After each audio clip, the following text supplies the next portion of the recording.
ರಕ್ಷಿತ್ ಶೆಟ್ಟಿ ಹೇಳ್ತಾ ಇದ್ರು, ಈ ಮಾಧ್ಯಮಗಳು ಇರೋದೇ ನಮ್ಮಂತವ್ರಿಗೆ ನಿಮ್ಮಂತವ್ರಿಗೆ ಧ್ವನಿ ಇಲ್ದಿರೋರ್ಗೆ ಧ್ವನಿಯಾಗಿ ಮಾಡ್ಲಿಕ್ಕೆ, ಚರ್ಚೆ ಮಾಡ್ಲಿಕ್ಕೆ ಈ ಮಾಧ್ಯಮಗಳು ಅವಕಾಶ ಮಾಡಿಕೊಡುತ್ತೆ ಸರ್. ಈ ಮಾಧ್ಯಮದಲ್ಲಿ ರೈತರಿಗೆ ಮೋಸ ಆಗಿದೆ ಅನ್ನೋ ಚರ್ಚೆ ಆಗ್ತಿದೆ ಆಗ್ರಹ ಮಾಡ್ತಾ ಇದ್ದೀನಿ ಸರ್. ಈ ಮಾಧ್ಯಮದಲ್ಲಿ ರೈತರಿಗೆ, ಕರ್ನಾಟಕದ ರಾಜ್ಯದ ರೈತರುಗಳಿಗೆ, ಏನು ಮತ ಕೊಟ್ಟಂತ ರೈತರಿಗೆ ಶಿವಾನಂದ ಪಾಟೀಲ್ರು ಇವತ್ತು ಏನು ಅವರ ಬರ ಕಾಯ್ತಿದ್ದಾರೆ, ಆತ್ಮಹತ್ಯೆ ಮಾಡ್ಕೊಳ್ಳೋದು ಹಣಕ್ಕೋಸ್ಕರ ಅಂತ ಹೇಳಿರೋಂಥ ವಿಚಾರಕ್ಕೆ ಇಂಥ ಮಾಧ್ಯಮಗಳು ಧ್ವನಿ ಇಲ್ದಿರೋರಿಗೆ ಧ್ವನಿ ಕೊಡ್ಲಿಕ್ಕೆ ಒಂದು ವೇದಿಕೆ ಮಾಡಿಕೊಟ್ಟಿದೆ ಸರ್. ಇವತ್ತು ಅದೇ ರೈತನಿಗೆ ಬಂದು ಕ್ಷಮೆ ಕೇಳಲಿಕ್ಕಾಗದೇ ಇರೋಷ್ಟು ಕನಿಷ್ಠ ಸೌಜನ್ಯನು ಕಾಂಗ್ರೆಸ್ಗೆ ಇಲ್ಲ. ಒಬ್ರದಲ್ಲ. ದಿನೇಶ್ ಅವ್ರನ್ನ ಕೇಳ್ತೀನಿ. ನೀವ್ ಹೇಳ್ತಾ ಇದ್ರಿ ಪಂಜಾಬ್ ಉದಾಹರಣೆ ಕೊಡ್ತಿದ್ರಿ, ಕರ್ನಾಟಕದ ಮಾತಾಡೋಣ. ಬರ ಪರಿಹಾರಕ್ಕೆ ಕೇಂದ್ರ ಸರ್ಕಾರ ಕೊಡ್ತಿಲ್ಲ, ರೈತರಿಗೆ ಅನ್ಯಾಯ ಮಾಡ್ತಿದೆ, ಕೇಂದ್ರದಲ್ಲಿರೋ ಬಿಜೆಪಿ ಸರ್ಕಾರಕ್ಕೆ ರೈತರ ಬಗ್ಗೆ ಕಾಳಜಿ ಇಲ್ಲ ಅಂತ ಹೇಳಿದ ಸಿದ್ದರಾಮಯ್ಯ ಹಾಗೆ ಅವರ ಸಚಿವ ಸಂಪುಟದ ಸಹೋದ್ಯೋಗಿಗಳು ವಾಪಸ್ ಬಂದಿದ್ದು, ಬರ ಪರಿಹಾರ ಕೇಳಿ ವಾಪಸ್ ಬಂದಿದ್ದು ಐಷಾರಾಮಿ jet, private jet, buildup song, ಮತ್ತೊಬ್ರು ಕ್ಯಾಶ್ ಪಾರ್ಟಿ, ಅದ್ರ ಜೊತೆ ಆತ್ಮಹತ್ಯೆ ಮಾಡ್ಕೊಳ್ತಾರೆ ಪರಿಹಾರಕ್ಕೋಸ್ಕರ. ಬರ ಬರ್ಲಿ ಅಂದ್ರೆ ರೈತರ ಬಗೆಗಿನ ಇಡೀ ಸರ್ಕಾರದ ಕಾಳಜಿ, ಬರದ ಬಗ್ಗೆ ಅವರಿಗಿರುವ ಗಾಂಭೀರ್ಯತೆ ಎಂಥದ್ದು ಪ್ರಶ್ನೆ ಮಾಡಬಾರ್ದ ನಾವು? ಇವತ್ತು ಬರದ ಬಗ್ಗೆ ಏನಂದರೆ ಸರ್ಕಾರ ಕೊಟ್ಟಿರೋ ಗ್ಯಾರಂಟಿಗಳು ಸ್ವಲ್ಪ ಜನರನ್ನು ಪೋಷಿಸ್ತಾ ಇದೆ, ಇಲ್ಲ ಅಂತ ಹೇಳಲ್ಲ. ಆದರೆ ಇವತ್ತೇನಾಗಿದೆ ಅಂದರೆ ಕೇವಲ ರಾಜ್ಯ ಸರ್ಕಾರ ಅಷ್ಟೇ ರೈತರಿಗೆ ಬರೆ ಬೆಳೀತಾ ಇಲ್ಲ, ಕೇಂದ್ರ ಸರ್ಕಾರನೂ ಸೇರಿಕೊಂಡು ಬರೆ ಬೆಳೀತಾ ಇದೆ. ಈಗ ನೀವು ಕೊಬ್ಬರಿ ರೇಟ್ ಇರ್ಬೋದು, ಲಾಸ್ಟ್ ಇಯರು 18,000 ಇತ್ತು, ಇವತ್ತು 8,500, 8,300 ಬಂದು ಬಿದ್ದಿದೆ. ಇದಕ್ಕೆ ಕಾರಣ ಏನಂದರೆ 1996ರಲ್ಲಿ ಬ್ಯಾನ್ ಮಾಡಿದರು. ಯಾಕಂದರೆ ನಾವು ಹೈಯೆಸ್ಟ್ ಗ್ರೋಯಿಂಗ್ ಆಫ್ ಕೋಕೋನಟ್ಸ್ ಯಾರು, ಅದರಲ್ಲೂ ಇಂಡಿಯಾದಲ್ಲಿ ಸೌತ್ ಇಂಡಿಯನ್ ಸ್ಟೇಟ್ಸು ಹೈಯೆಸ್ಟು ಕೋಕೋನಟ್ಸ್ನ ಗ್ರೋ ಮಾಡುತ್ತೆ. ಇವತ್ತು ಬೇರೆ ದೇಶಗಳಿಂದ ಅದನ್ನು ಇಂಪೋರ್ಟ್ ಜುಲೈ 23ರಿಂದ ಇಂಪೋರ್ಟ್ನ ಸ್ಟಾರ್ಟ್ ಮಾಡಿದ್ದಾರೆ. ಈ ಇಂಪೋರ್ಟ್ ಸ್ಟಾರ್ಟ್ ಮಾಡಿರೋದ್ರಿಂದ ಏನಾಗಿದೆ, ರೈತರ ಮೇಲೆ ಒಂದು ದೊಡ್ಡ ಬರೆ. ಇವತ್ತು ಕೊಬ್ಬರಿ ರೇಟು 8,500 ಬಿದ್ದೋಯ್ತು. ಯಾಕಂದರೆ ಇಲ್ಲಿ ಬೆಳೆಯೋದು ನಮಗೆ ಸಾಕಾಗುತ್ತೆ, ನಾವೇ ಎಕ್ಸ್ಪೋರ್ಟ್ ಮಾಡೋಷ್ಟಿದೆ. ಆದರೂ ವಿದೇಶದಿಂದ ಇಂಪೋರ್ಟ್ ಮಾಡೋ ಅವಶ್ಯಕತೆ ಏನಿದೆ? ಇದರಿಂದ ಯಾರಿದ್ದಾರೆ? ಏನು ಅದಾನಿಯವರ ಕೊಬ್ಬರಿ ಎಣ್ಣೆನ ಜಾಸ್ತಿ ಮಾಡೋದಕ್ಕೆ ಮೋದಿ ಅವರು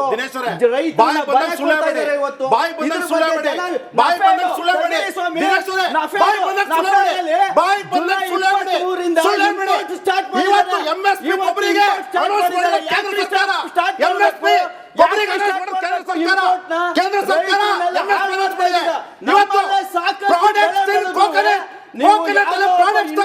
ರೈತರಿಗೆ ಹೆಚ್ಚಿನ ಲಾಭ ಮಾಡ್ಕೊಡ್ತಾ ಇದೆ.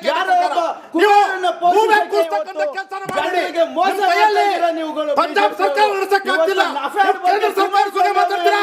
ಕೇಂದ್ರ ಸರ್ಕಾರ ಬಗ್ಗೆ ಮಾತಾಡ್ತೀರಾ? ಬೆಳೆಗಾರರು ಬೆಂಕಿ ಆಗ್ತಾರೆ, ಅದ್ರ ಬಗ್ಗೆ ಏನು ಕ್ರಮ ತಗೊಂಡಿಲ್ಲ? ಏನ್ ಕ್ರಮ ತಗೊಂಡಿಲ್ಲ? ಅದ್ರ ಬಗ್ಗೆ ಅಶೋಕ್ ಗೌಡ್ರೆ, ದಿನೇಶ್ ಅವ್ರಿಗೆ ಪ್ರಾಬ್ಲಮ್ ಏನ್ ಗೊತ್ತಾ? ದಿನೇಶ್ ಅವರೇ, ನಿಮ್ ಪ್ರಾಬ್ಲಮ್ ಏನ್ ಗೊತ್ತಾ? ಅಲ್ಲ, ಕೇಳಿ ಕೇಳಿ ಕೇಳಿ ಕೇಳಿ ಅಶೋಕ್ ಗೌಡ್ರೆ, ಆಯ್ತು, ಕಿರ್ಚಿದ ಸಮಯ ಆಗೋಯ್ತು. ದಿನೇಶ್ ಅವರೇ, ನಿಮ್ ಪ್ರಾಬ್ಲಮ್ ಏನ್ ಗೊತ್ತಾ? ನಾನ್ ಕೇಳಿದ್ದು ರಾಜ್ಯ ಸರ್ಕಾರಕ್ಕೆ ರೈತರ ಬಗ್ಗೆ ಇರುವ ನಿಲುವು ಬಗ್ಗೆ ಪ್ರಶ್ನೆ. ನೀವು ನೇರವಾಗಿ ಬಿಜೆಪಿ ಕಡೆಗೆ ಬೊಟ್ ಮಾಡ್ತೀರಿ. ತಾವ್ ಹೇಳ್ತಾ ಇರೋದು ರಾಜ್ಯ ಸರ್ಕಾರ ಒಂದೇ ತಗೋಬಿಟ್ರೆ ಹೆಂಗೆ?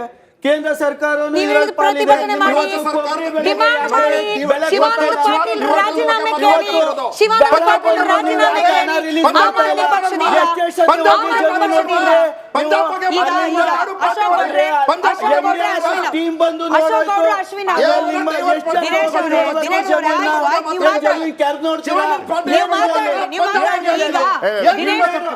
ದಿನೇಶ್ ಅವರೇ, ನೀವು ಮಾತಾಡಿ. ನಾಳೆ ದಿನ ಅಶೋಕ್ ಗೌಡ್ರ ಪಾರ್ಟಿ, ಅಶೋಕ್ ಗೌಡ್ರ ಪಾರ್ಟಿ, ಅಶ್ವಿನ್ ಅವ್ರ ಪಾರ್ಟಿ, ಶಿವಾನಂದ ಪಾಟೀಲ್ ರಾಜೀನಾಮೆ ಬೇಕು ಅಂತ ಹೇಳಿ ಪ್ರೊಟೆಸ್ಟ್ ಮಾಡ್ತಾರೆ. ನೀವು ಮಾಡ್ತೀರಾ? ದಿನೇಶ್ ಅವರ ಪ್ರಶ್ನೆ ಕೇಳಿಸ್ಕೊಳ್ಳಿ. ನಾಳೆ ಅಶೋಕ್ ಗೌಡ್ರ ಪಾರ್ಟಿ, ಅಶ್ವಿನ್ ಅವ್ರ ಪಾರ್ಟಿ ಬೀದಿಲ್ ನಿಂತು ಶಿವಾನಂದ ಪಾಟೀಲ್ ರಾಜೀನಾಮೆಗೆ ಆಗ್ರಹಿಸ್ತಾರೆ. ನೀವು ಕೇಳ್ತೀರಾ? ಆಮ್ ಆದ್ಮಿ ಪಾರ್ಟಿ ರಾಜ್ಯಾದ್ಯಂತ ಹೋರಾಟ ಮಾಡಿದ್ರೆ ನಾವು ಎಲ್ಲಾ ಕಡೆ ಕ್ಯಾಮೆರಾ ಕಳಿಸ್ತೀವಿ. ನಮ್ಮ ವಾದ ಇದು ಮಾಡಿ. ನೀವು ಕೇವಲ ಹೇಳಿಕೆಗೆ ಸೀಮಿತ ಆಗಿರಬೇಡಿ. ಬಿಜೆಪಿನ ಕಾಂಗ್ರೆಸ್ ನೀವು ಪ್ರೊಟೆಸ್ಟ್ ಮಾಡ್ತೀರಾ, ನಮ್ಮ ಧ್ವನಿ ಇರುವಂತದ್ದು ಆ ರೈತರ ಬಗ್ಗೆ ಅಷ್ಟೇ. ಅದನ್ನ ಒಂದ್ ವೇಳೆ ಬಿಜೆಪಿ ಮಾಡಿದ್ರು ಕೂಡ ನಾವು ಬಿಜೆಪಿಗೆ ಅದನ್ನೇ ಕೇಳ್ತಾ ಇದ್ವಿ. ವಿರೋಧ ಪಕ್ಷವಾಗಿ ನಿಮ್ಮಿಬ್ಬರ ಹೋರಾಟ ಪ್ರಾರಂಭದಲ್ಲೇ ಜೆ ಪಿ ಶೆಟ್ಟರು ಕೇಳಿದ ಪ್ರಶ್ನೆ ನೋಡ್ಬೇಕಾಗಿದೆ, ಪಕ್ಷಾತೀತವಾಗಿ ಚರ್ಚೆ ಆಗ್ಬೇಕಾಗಿದೆ.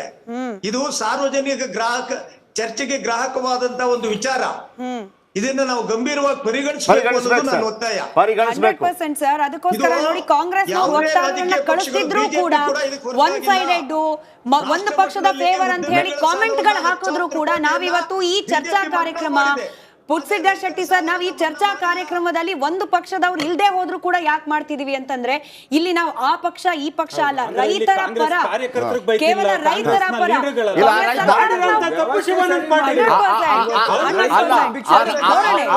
ಆ ರೈತರಲ್ಲಿ ಬಹುತೇಕ ಕಾಂಗ್ರೆಸ್ಸಿಗರೇ ಇರಬಹುದು. ರೈತರಲ್ಲಿ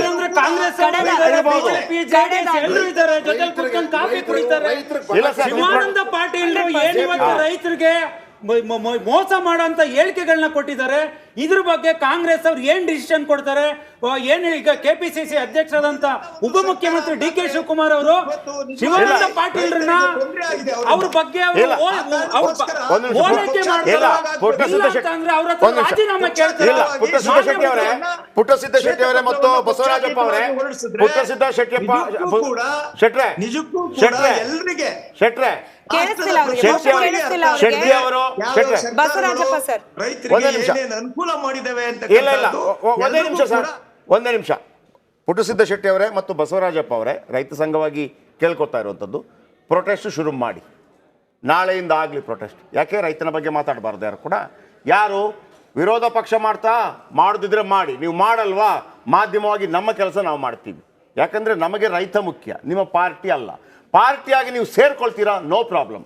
ರೈತ ಸಂಘ ನೋಡಿ, ನೆಲ ಜಲ ಭಾಷೆ ಅಂತ ಹೇಳುವಾಗ ಆ ನೆಲ ಜಲ ಭಾಷೆ ಅದರಲ್ಲಿ ರೈತನೂ ಬರ್ತಾನೆ. ಆ ನೆಲ ಜಲ ಇದೆಯಲ್ಲ ಅವ ಒಕ್ಕೋದಕ್ಕೆ ಇರೋದು, ಆ ನೆಲ ಜಲ ಬೇಕಿರೋದು ಅದಕ್ಕೇನೆ. ಆ ರೈತ ಅದಕ್ಕೆ ಮೀಡಿಯೇಟರ್ ಆಗಿರ್ತಾನೆ. ಸೊ ಅವನಿಗೆ ತೊಂದರೆ ಆದಾಗ ನೆಲ ಜಲ ಭಾಷೆಗೆ ತೊಂದರೆ ಇದ್ದಾಗೇನೆ ರೈತ ಸಂಘ, ಕನ್ನಡ ಸಂಘಟನೆಗಳು ಹೋರಾಟ ಮಾಡಬೇಕು ಅದಕ್ಕೆ. ಅಶೋಕ್ ಗೌಡ್ರೆ ಹಾಗೆ ಅಶ್ವಿನ್ ಅವರೇ, ನಿಮ್ಮ ಪಕ್ಷದ ಕಡೆಯಿಂದ ಇಂಥ ಸಚಿವರು ಅಥವಾ ಇಂಥ ಯಾವುದೇ ಸಚಿವರು ಮತ್ತೊಮ್ಮೆ ಮಾತನಾಡದೇ ಇರೋ ರೀತಿಯಲ್ಲಿ ಮಾಡ್ಲಿಕ್ಕೆ ಏನು ಕ್ವಿಕ್ ಆಗಿ ನೋಡಿ, ಇದ್ರ ಬಗ್ಗೆ ಒಂದು ದೊಡ್ಡ ಸ್ಟ್ರಾಟಜಿ ಮಾಡ್ತಾ ಇದ್ದೀವಿ. ಇವತ್ತು ರಾಜ್ಯಾಧ್ಯಕ್ಷರು ಮತ್ತು ವಿರೋಧ ಪಕ್ಷದ ನಾಯಕರೆಲ್ಲ ಮಾತಾಡಿ ಒಂದು ಸಮಗ್ರವಾದಂತಹ ಹೋರಾಟನ ಹಮ್ಮಿಕೊಂಡು ಈ ವ್ಯಕ್ತಿ ಶಿವಾನಂದ ಪಾಟೀಲ್ರು ಏನು ಹರಿದು ಬಿಡ್ತಾ ಇದ್ದಾರೆ ನಾಲ್ಗೆನ, ಈ ವ್ಯಕ್ತಿ ರಿಸೈನ್ ಮಾಡೋವರೆಗೂ ಸಹ ನಾವು ಒಂದು ಪಕ್ಷವಾಗಿ ಇವ್ರ ಬಗ್ಗೆ ಖಂಡಿತವಾಗ್ಲೂ ಹೋರಾಟಗಳನ್ನು ಮಾಡ್ತೀವಿ. ವಿರೋಧ ಪಕ್ಷವಾಗಿ ಕೇಳ್ಕೊಳ್ಳೋದಿಷ್ಟೇ, ಒಂದು ಆಡಳಿತ ಪಕ್ಷದವರು ಉತ್ತಮವಾದಂಥ ಕೆಲಸಗಳನ್ನ ಮಾಡಿದ್ರೆ, ರಾಜ್ಯದ ರೈತರ, ಹಿಂದುಳಿದ ವರ್ಗದವರ ಎಲ್ಲರ ಹಿತ ಕಾಪಾಡಿದ್ರೆ ಹೊಗಳುತ್ತೆ. ನೀವು ದಿನಕ್ಕೊಂದು ಹೇಳಿಕೆಗಳನ್ನ ಕೊಟ್ಕೊಂಡು, ಅದರಲ್ಲೂ ರೈತರು ಅಂತ ಅಂದರೆ ಇದು ಕಾಂಗ್ರೆಸ್ನ ರೈತರು, BJP ರೈತರು, JDSನ ರೈತರಲ್ಲ. ರೈತರು ಅಂದರೆ ರೈತರು. ನಾ ಯಾವುದೇ ಕಾಂಗ್ರೆಸ್ನ ಕಾರ್ಯಕರ್ತರ ಬಗ್ಗೆ ಕನ್ನಡ ನಾಡಿನ ರೈತರು, ಕನ್ನಡ ನಾಡಿನ ರೈತರಿಗೆ ನೀವು ಯಾವ ರೀತಿ ನೀವು ಇವತ್ತು ಅಪಮಾನ ಮಾಡಿದ್ದೀರಾ, ಅವಮಾನ ಮಾಡಿದ್ದೀರಾ.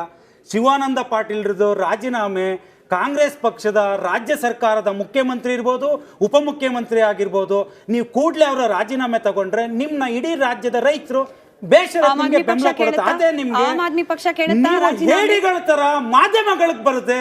ನಿಮ್ಗೆ ಅದನ್ನ ನೀವು ಸಮರ್ಥಿಸ್ಕೊಳ್ಳಿಕ್ಕೆ ನಿಮ್ಗೆ ಶಕ್ತಿ ಇಲ್ಲ ಅಂತ ಅಂದ್ರೆ ಹೇಳಿ, ಹೌದು ನಾವು ರೈತರಿಗೆ ಮೋಸ ಮಾಡ್ಕೊಂಡು ಆಮ್ ಆದ್ಮಿ ಪಕ್ಷದಿಂದ ಆಗ್ರಹ ಮಾಡ್ತಾ ಇರೋದು ತಕ್ಷಣದಿಂದ ಏನು ಶಿವಾನಂದ ಪಾಟೀಲ್ ಅವ್ರನ್ನ ಸಚಿವ ಸಂಪುಟದಿಂದ ಕೈ ಬಿಟ್ಟು ರೈತರಿಗೆ ಆಗ್ತಾ ಇರೋ ತೊಂದರೆಗಳು, ಇವತ್ತು ದೇಶದಲ್ಲೇ ನಾವು ಕ್ಯಾಪಿಟಲ್ ಇದ್ದೀವಿ, ರೈತರು ಸೂಸೈಡ್ ಮಾಡ್ಕೊಳ್ಳೋದ್ರಲ್ಲಿ ಅದಕ್ಕೆ ಒಂದು ಕಮಿಟಿ ಮಾಡಿ ಅವ್ರಗಳಿಗೆ ಮಾನಸಿಕ ಶಕ್ತಿಯನ್ನು ತುಂಬಿಸೋ ಅಂತ ಒಂದು ಕೇಂದ್ರಗಳನ್ನ ಮಾಡಿ ಈ ಆಲ್ಕೋಹಾಲ್ ಅಬ್ಯೂಸ್ ಇಂಥದನ್ನೆಲ್ಲ ಕಡಿಮೆ ಮಾಡಬೇಕು. ರಾಜೀನಾಮೆ ಕೇಳ್ತೀರಿ ನೀವು ಕೂಡ, ರಾಜೀನಾಮೆ ಕೇಳ್ತೀರಿ, ಏನು ಬೇಕಾದ ರಾಜೀನಾಮೆ ಕೇಳ್ತೀರಿ. ಬಸವರಾಜಪ್ಪ ಸರ್, ತಮ್ಮ ಮೂಲಕ ಇಡೀ ರಾಜ್ಯದ ರೈತರಿಗೆ ರಿಪಬ್ಲಿಕ್ ಕನ್ನಡ ಮಾಡ್ತಿರುವ ವಾಗ್ದಾನ ಇದು. ನಾಳೆ ದಿನ ವಿರೋಧ ಪಕ್ಷಗಳು ಪ್ರತಿಭಟನೆ ಮಾಡುತ್ತೋ ಇಲ್ವೋ ಗೊತ್ತಿಲ್ಲ, ಸರ್ಕಾರ ಈ ರೀತಿ ನಾಲ್ಗೆ ಹರಿಬಿಟ್ಟಿರೋ ಸಚಿವರ ವಿರುದ್ಧವಾಗಿ ಕ್ರಮ ಕೈಗೊಳ್ಳುತ್ತೋ ಇಲ್ವೋ ಗೊತ್ತಿಲ್ಲ, ಆದ್ರೆ ರಿಪಬ್ಲಿಕ್ ಕನ್ನಡ ನಿರಂತರವಾಗಿ ಎಲ್ಲಿವರೆಗೂ ಈ ಸಚಿವರ ವಿರುದ್ಧವಾಗಿ ಒಂದು ಕಠಿಣ ಕ್ರಮ ಆಗೋದಿಲ್ವೋ ಅಲ್ಲಿವರೆಗೂ ಬಿಡೋದಿಲ್ಲ ಅನ್ನೋ ವಾಗ್ದಾನ ಮಾಡ್ತಾ ಕಾರ್ಯಕ್ರಮ ಮುಗಿಸ್ತಾ ಇದ್ದೀನಿ. ಧನ್ಯವಾದ ಎಲ್ರಿಗೂ ಕೂಡ ಚರ್ಚೆಯಲ್ಲಿ ಭಾಗಿಯಾಗಿದ್ದಕ್ಕೆ. ನೋಡ್ತಾ ಇರಿ ರಿಪಬ್ಲಿಕ್ ಕನ್ನಡ, ಇದು ನಿಮ್ಮ ಧ್ವನಿ.